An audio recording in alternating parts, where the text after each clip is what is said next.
Hello, everyone, and welcome back to another episode of Show Up with Camron Gran. I am your host, Cameron Gran, and as a reminder, I'm not a therapist. I'm just somebody going along his own mental health journey, giving you guys tips and tricks that you guys can try. But the first step of any journey is advocating for yourself, because once you try things out, you'll know what works best for you, so you can take the things that work, you can leave the things that don't. Today, I think that I wanted to make it a shorter episode because it's kind of an update episode, because I moved out of another apartment into this one, and that's why there's a new setup. And I know I've talked about this before because I started moving in February, but then because of my back injury in 2022, it took me a while to move because it flares up from time to time. So I kind of was able to do a layover month. So basically I was living in two places at once, but now I'm officially in this other apartment, but I want to make sure that I set it up so it's not a stress on my life of why aren't you completely settled, if that makes sense. Because sometimes if you're like me, you think things aren't permanent, and so you're just what's the point of unpacking things? What's the point of doing a lot of things that are good for you and healthy for you? But something that I'm working through that I realize is an issue of mine is knowing basically how, knowing the payoff is kind of what that was going to be about. Is I do great with immediate gratification is one word of saying that, but if it's a goal that I can see an immediate result from, I feel a lot better doing. And that's part of the struggle I'm having with school. Even is some programs it's very easy to understand because you see how what you're doing in the back end manipulates the front end, because I'm doing visual effects. And so if you have to do tracking, which is basically you place a bunch of little dots around a shot, and those trackers let you know how things move. So when you overlay buildings or car moving or even signs or anything that's not supposed to be in the shot normally, you put those trackers down so when it the camera moves and everything, or the actors move, they stay in place. And the beginning of my program is a lot of back end stuff, and they don't always show you how it manipulates the front end. And I think that's because I'm a visual learner also. It's something I've realized is I need to do the steps so I understand the long-term payoff better and why doing the things now is worth it. Rewarding is something that I feel is really useful when it comes to this kind of journey. And if you make the big goal of, I just don't want to be depressed anymore, or ever again, not being depressed ever again, I think is a goal that's unachievable. And it took me a long time to realize that because of the way my brain works. And so sometimes I have good days, sometimes I have bad days. And what makes a bad day stay a bad day and go even longer is when I dwell on the way I'm feeling. I'm I feel so sad or depressed, and I just don't want to do anything, or I just want to stay still, or and then not catching the little details that are beginning to happen that make you realize, oh, I am starting to go backwards and not catching and doing the things I know I need to do so I can, not backpedal to where I was in 2020 or 2021. Something for me that isn't always work for other people is just keeping yourself accountable. And it's great if you are in a place where you can have accountability buddies. I think that's amazing. Those have not been reliable for me, and so I like accepting the help and being grateful for them when it's available. But if it's not, then I look at other things that I can do. And something that I'm working towards is just doing the steps today that will pay off for me in the future, and not feeling like I'm doing nothing because I'm not seeing those immediate results. Or it's not a problem until something is actually happening. And most things, if they're to the point where you can no longer avoid the problem, you've waited too long. It's very true in a lot of sicknesses or cancer. That's why you need to get scanned for them. Is because cancer is one of the things that if it's a cancer that's has treatment, the likelihood of success is higher if you catch them early on, And I think it's the same thing with like thoughts that are like making you depressed. Also, it's like it's easier to make those thoughts known to you inside that they're not real if you catch them at the get-go rather than being distracted by a whole bunch of other stuff. And that was very beneficial for me when I started the DBT journey, is just recognizing when I was being sort of an outsider in my own mind because I wasn't actually catching thoughts that were happening. Because now, here's a little like deep dive into my own brain, is like I have a lot of anxiety and I am somebody who thinks in thoughts and images. And sometimes sounds, because I've definitely used voices from like people that like have bullied me in the past to make myself miserable, and I'm hearing their voice, not mine. And sometimes if it's a situation that's very similar to another one, sometimes in my mind I'll replay even seeing them say this stuff to me. And then it fascinates me, people that just only have words or don't even have things going on in their mind. They just have like, listen, to spend a day when there's nothing in my mind, I think would be an interesting experience because my head is constantly full of stuff. Like, my neutral is when I am no longer thinking, but I'm still aware of myself. And so instead of just being like constantly moving, I'm like, oh, there's this thought happening.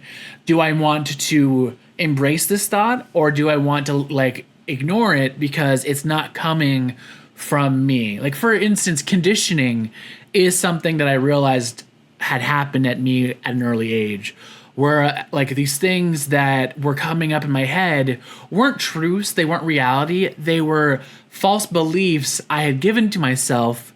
Because when you believe things so often and then like you're in your neutral place when you're not thinking, sometimes when I'm happy and like if my state I've trained myself to be in is always depressed, I'll recognize that, oh, my thoughts are telling me that they're freaking out because normally we're happy for like 5 minutes, 10 minutes. But if it's going on hours at a time or days, then something's messed up. Sorry, I spilled something. Give me a second.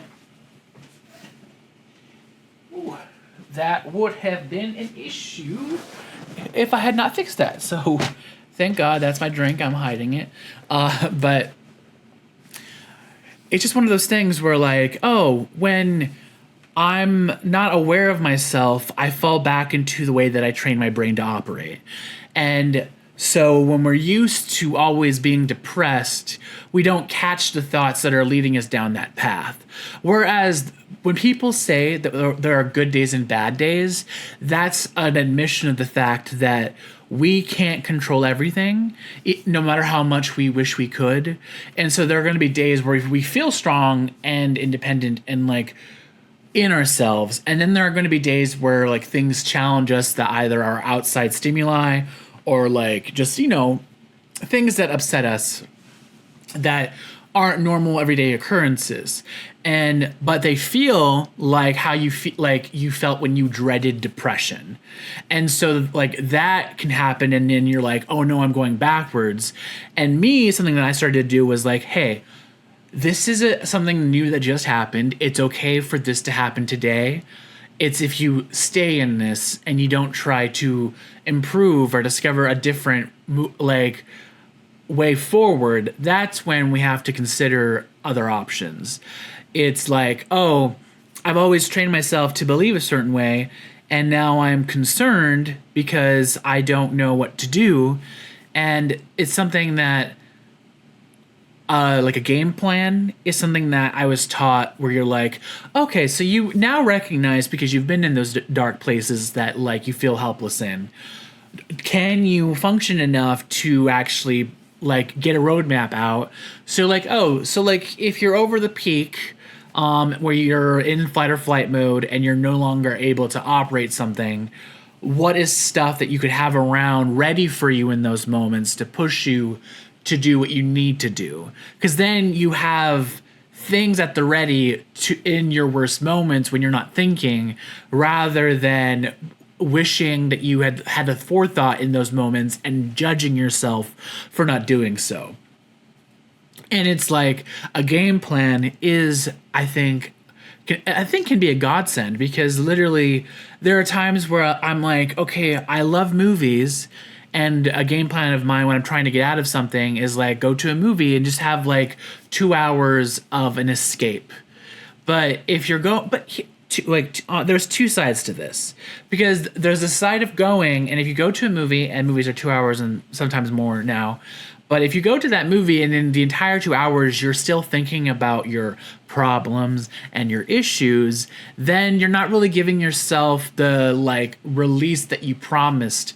So it's also accountability or advocating. So like, hey, I understand that we need to like do something, that we need to be active, but this point of my life, this like hard time I'm having today just barely started. So, and even if I have to do other things, I need 2 hours to basically give myself permission to escape, and then acknowledge, hey, I gave myself this gift, and now I'm going to pivot afterwards, because like it's not just a reward. It's kind of like it's kind of like your word. It's like your word should mean stuff to you. Like, no matter what other people say, what you promise yourself should matter the most, because the promises that you break when it comes to yourself, I think of them the most hurtful, because nobody can control if other people break their promises, but like you can control if you break your own.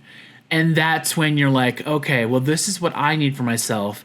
And then you can advocate for like what you need for you. And if people aren't giving you what you need in those moments, you can be like, hey, I understand that like you weren't like, maybe we're on different pages, or like you're not able to like give me what I need. But I deserve, A, for you to acknowledge that you're doing this, and B, for us to look out for each other in those hard places, because it's hard enough being, I know in today's the world, I feel like it's hard enough just to be you, that like a community is important.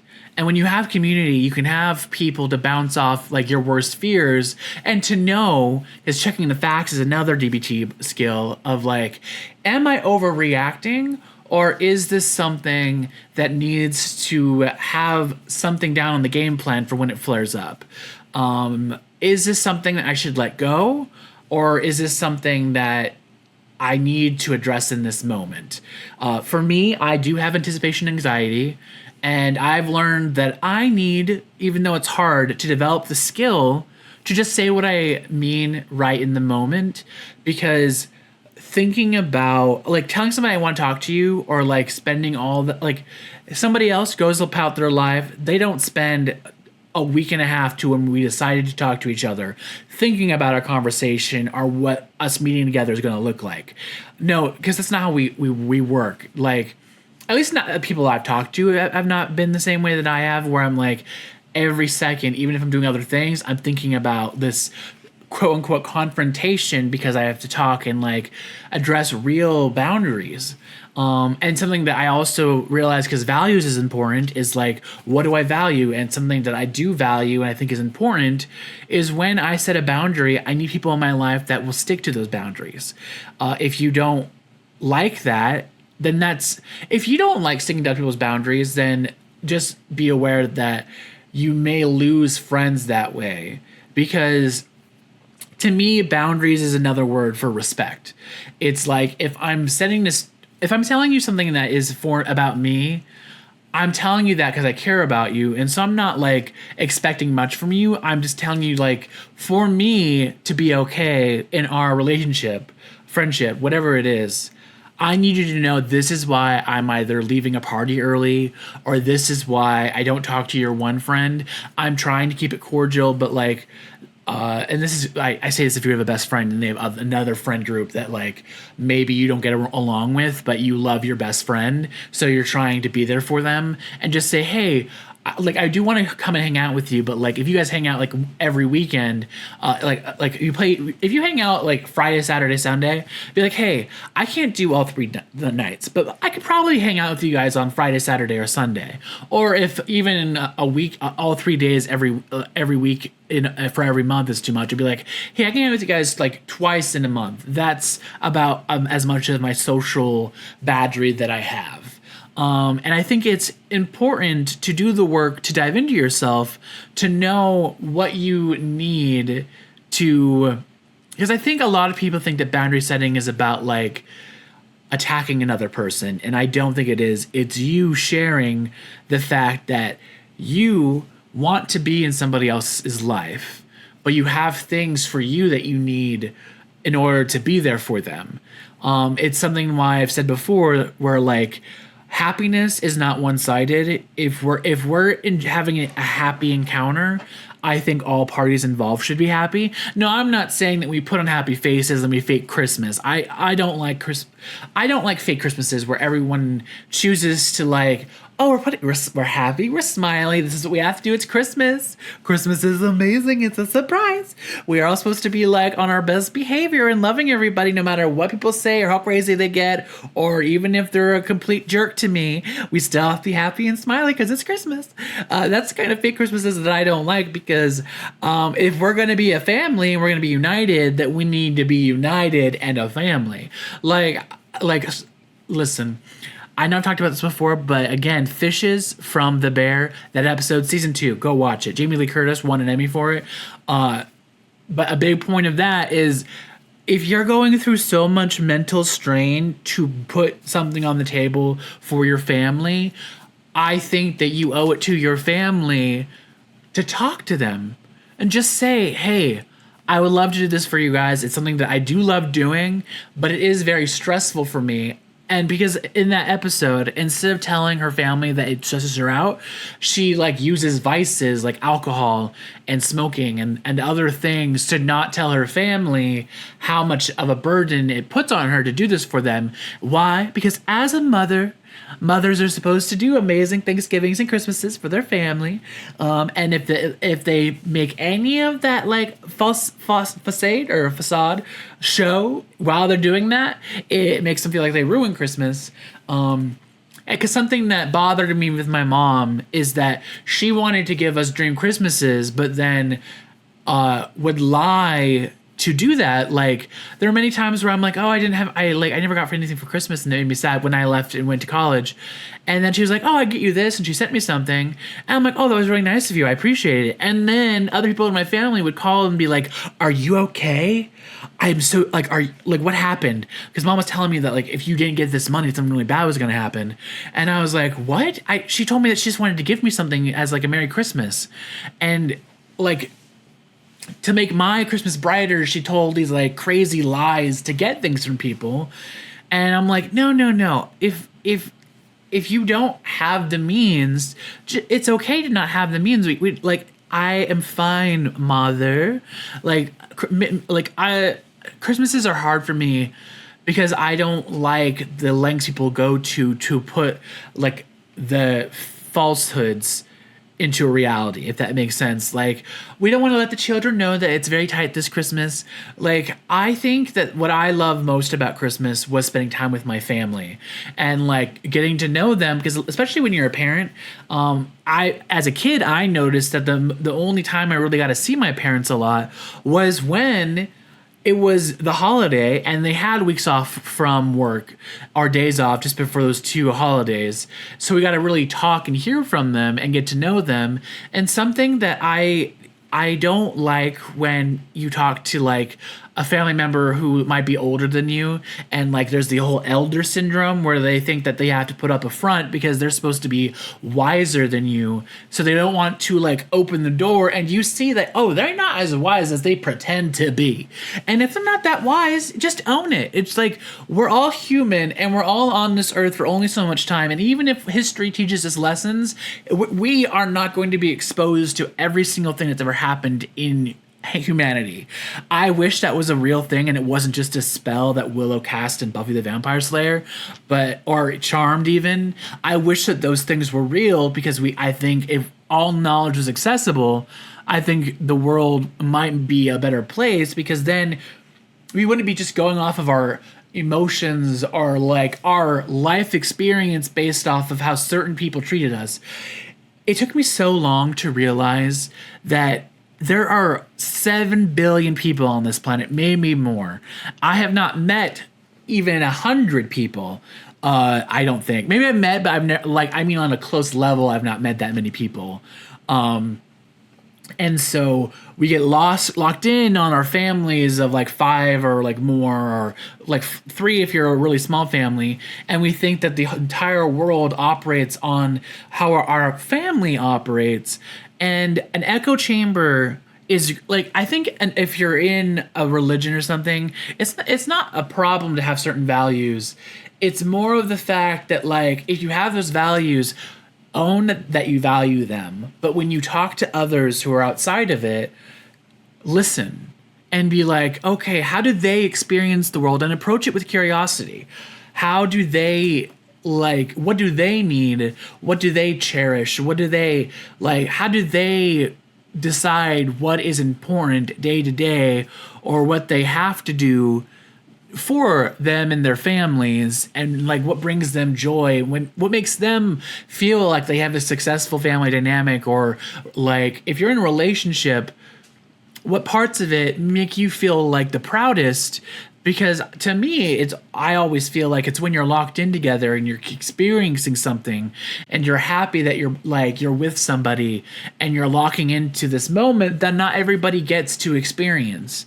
There are so many things that not everyone gets to experience. And a movie that I think is very like, you have to, like, it makes you leave questioning things, that I love, and it's my guilty pleasure movie. And I say it's my guilty pleasure because it triggers a lot of the truths that I hold. It makes me question them, and it's a movie called Me Before You. It's based off of a book by Jojo Moyes. I think that's how you say it. It's a British book. But the premise of it is there's a guy who was rich, who had everything in his life. And then he gets in a motorcycle accident where, as he's walking across the street, a motorcycle hits him. He's not driving it. And then he becomes quadriplegic and can like only move like his fingers and then from his head up. And it's like he had everything because he was what people idealize as like the perfect life, because when you're rich, you can do anything and you have access to everything. There really are very few limits.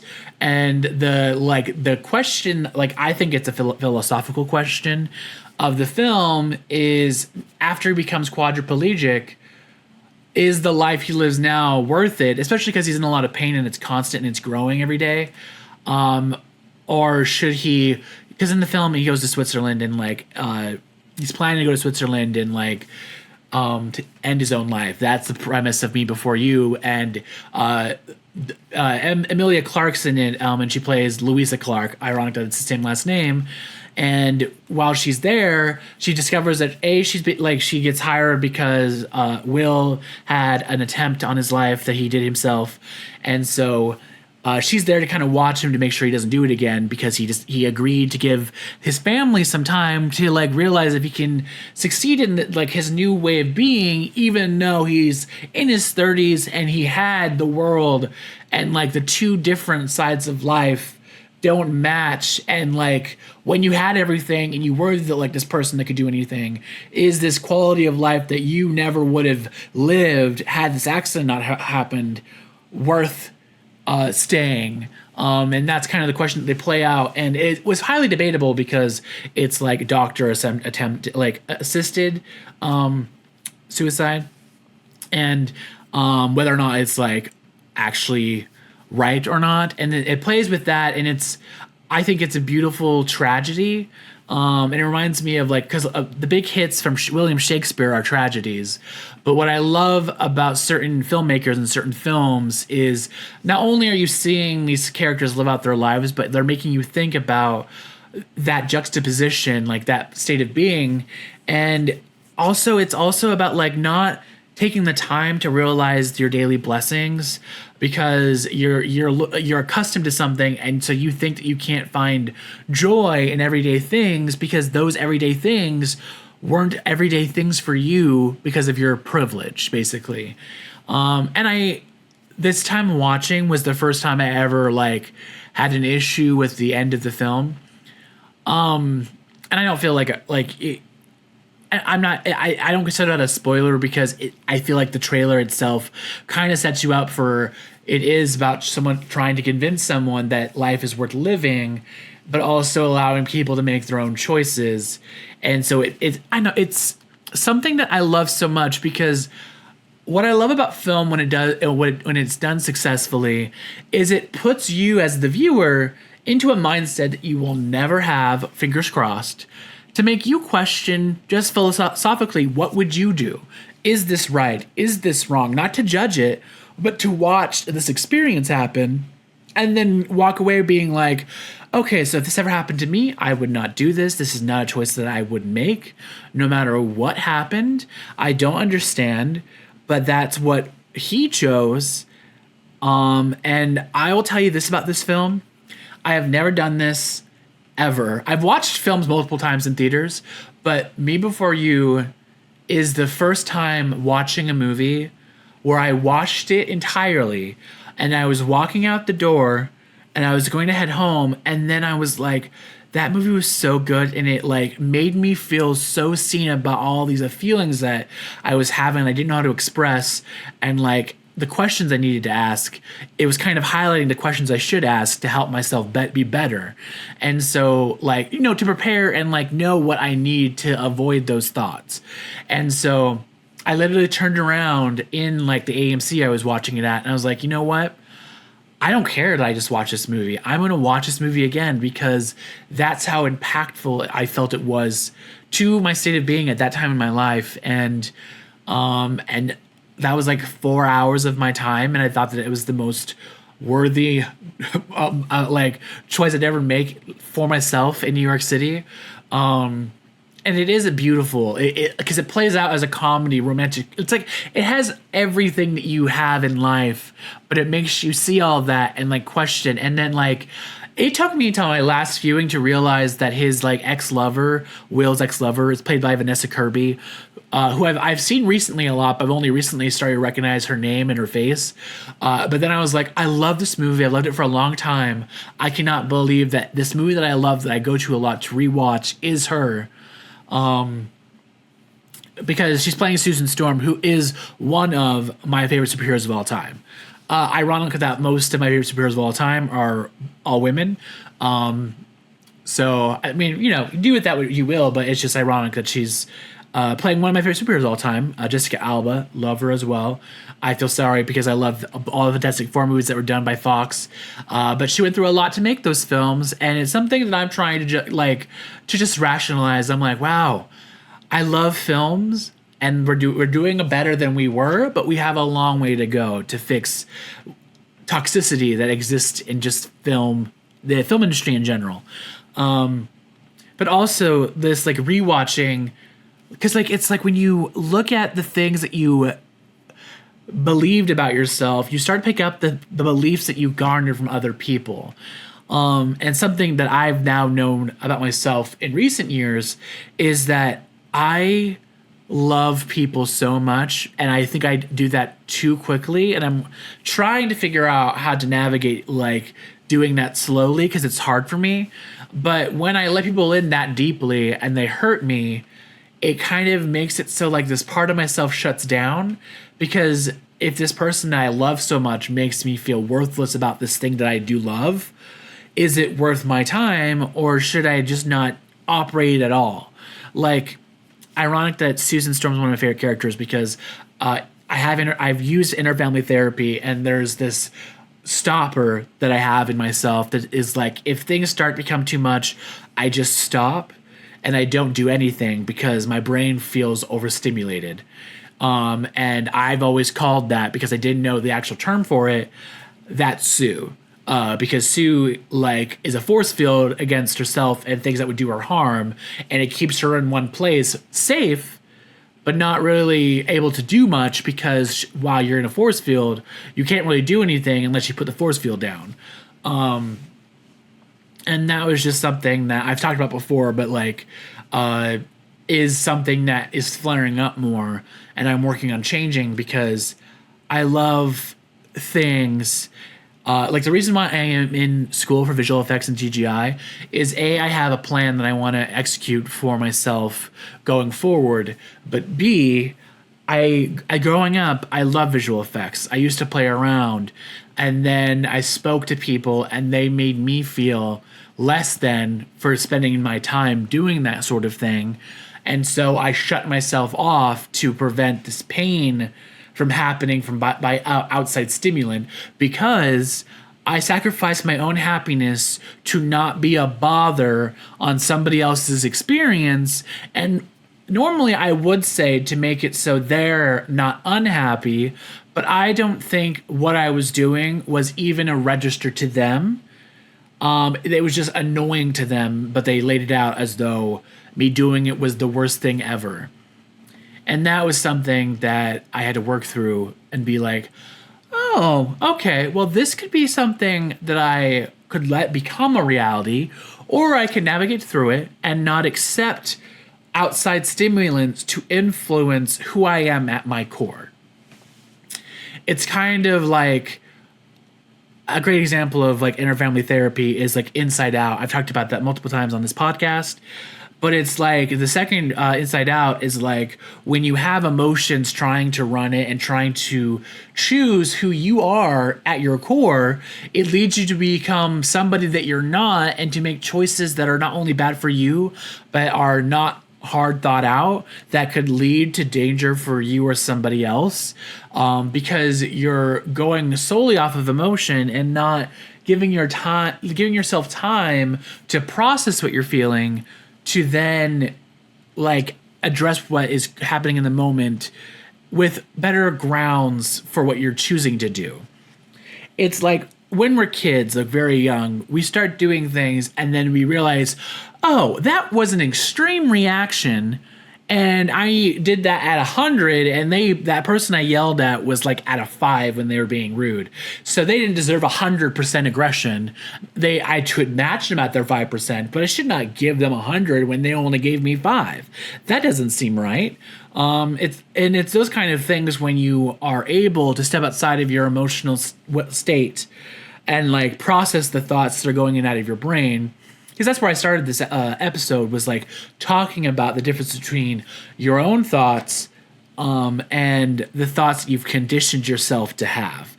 And since we're using the Inside Out method, like Riley gets some like these core memories that her emotions choose for her, and then they develop strands that are supposed to be her core like self.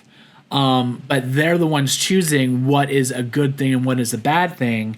And so when you let your emotions choose those things, it makes it so if other emotions want to take over, or things happen outside of those emotions you normally feel them in, that something is wrong and you want to shut down or do something to make it go back to what you know, when it's okay to experience things that are outside of what you know.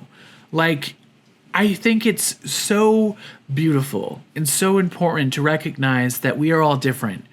And those differences are things that we should embrace and highlight, not be afraid of, or try to like block one way of being because we don't understand it. If like, again, there are so many different ways to be successful in this world that when we push our way on others, it doesn't, just because somebody isn't using our way does not mean that their way is wrong. Like telling somebody that they are worthy and are like their choice is right, it just means you're validating them, and validating somebody else does not mean that you're telling them that their way is the only way. If that makes sense. It's like, I see you. I love that statement. Like, it's used a lot in Avatar, those movies by James Cameron. I love that statement because it's like, I see you, I don't agree with you, and now all your every choice that you ever make, but I see you as a human, and I believe that you are worthy of being here just as much as I am, And I'm happy that we're both trying to make it through this thing that we call life. Yes, that's a cliche people say a lot. I know that. And it's great. And it's important to just be open and like, listen, things happened. I have relationships that went negative that I have learned from. But like I take myself and like people are like red flag, green flag. And I have those in my head now. But just because one person makes a choice that somebody else has also made doesn't mean their reason for that choice is the same, or what they're doing by like doing that thing is done in the same context. It's like if somebody grabs an apple and throws it at us, and you happen to be somebody like me who had things thrown at them like apples by their parent, that could be shown as somebody who was trained that was an aggressive sign,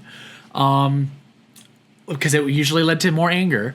That can be something that you have to condition yourself, be like, hey, no, maybe they picked it up and were throwing at me to tease me, or maybe they're like, hey, fresh apples, have one. Like, it's like you recognize when your body's like and seizing up because of these triggers you have because of trauma. You're like, oh, just because this happened this one time doesn't mean I'm not aware that that could be that kind of response. I'm aware, but I'm letting myself see the real person in front of me and know that they are telling me who they are. I'm not choosing who they are. And that's something that I think is happening less and less now because of fear that's just constantly around us now. Is like, yes, we all have these things and we like are recognizing them and we're doing things to make sure that we're safe. And I think it's important to like recognize what degree of safety you feel. And maybe when you're feeling like 25% safe that day, you're not trying to give people the benefit of the doubt because you don't feel safe. If you're not at 100% in how you feel safe, then it's harder to let yourself not instantly go in with your judgments. But I know what it's like to look into somebody's eyes and know that they are not even trying to see me. They're only trying to see the image, the picture cut out, like that they put in their head, and they're like, oh, I see Cameron's face, and he is who I decided he was going to be, because my thoughts are the only thing that matter, not the words coming out of his mouth, because his mouth doesn't matter, only my perception. So if he's telling me that he's trying to do things to help me or to love me, and I decide that that's not true because that's not who I decided that you are, then that's right. Like, that's what I don't like with people, because that's dehumanizing somebody, in my opinion. Like, looking at somebody and just deciding that that's what they are is not appropriate at all. Like, you don't know other people. Like, you have these experiences with a certain type of person. You, like, I'm not saying don't have your red flags ready, but, like, don't assume that this one red flag means that all other people who act in a similar manner are also red flags. That's I think ludicrous at its maximum. Like, we are all individuals. We all develop through life. We all have different experiences, and not like, because that's the thing that I like hated when I first started DBT, is like they assume that if one thing works for one person, it works for us all. And eventually, because I had a good therapist eventually in DBT, and she was like, no. We're teaching you these things, and you're trying them. And like, you say you have a backpack. You take the things that work in your backpack, and you throw out the things that don't because they're not useful for the way your brain operates. And that's kind of what I'm doing with this podcast, and I hope that you guys enjoy it, because I'm trying to give you things to put in your backpack to try and to know that it's not going to be successful every day. But if you have those things ready in your backpack, those times that are hard, might be less hard, or they'll last longer, or you'll know how to register the things that are happening in the moment that you're not okay with, so they don't happen again in the future, especially with returning individuals that are constantly in your life. Because if I don't see you again, I'm not going to talk, and I'm not even going to, like, if it's somebody being rude to me, it bothers me a little bit when but like not a lot, because I'm like, this person's not in my life. I don't really care about them because they're being a jerk and they have no merit. And usually they're being a jerk I don't know why. Maybe they have a bad day, but it's like you have no meaning to me in my life. You're not like a close friend. You're not a close family member. You're not somebody I'm in a relationship with. So your like perception of me does not matter. And I think that is a sign of a strong, emotionally intelligent individual who not only knows who they are, but also how to operate and be around other people and be successful in that. And with that, I think that's going to be my time. I appreciate you guys so much. This is a new setup. If you're watching this on YouTube, feel free to subscribe if you are. Leave a like and a comment, whatever you feel like. And if you're listening to this on a podcast, please give me a review. I know it highlights this for other people. I appreciate you guys so much. I can't wait to continue to like boost the quality of this content. I really like the setup I have right now. I'm working to make it even better for you guys. It just takes a little bit of time. I just moved, but the more time I have, the better the show will be. And I thank you guys so much, and I will see you guys next time. Don't forget as you go throughout your week to show up for yourself, because you matter.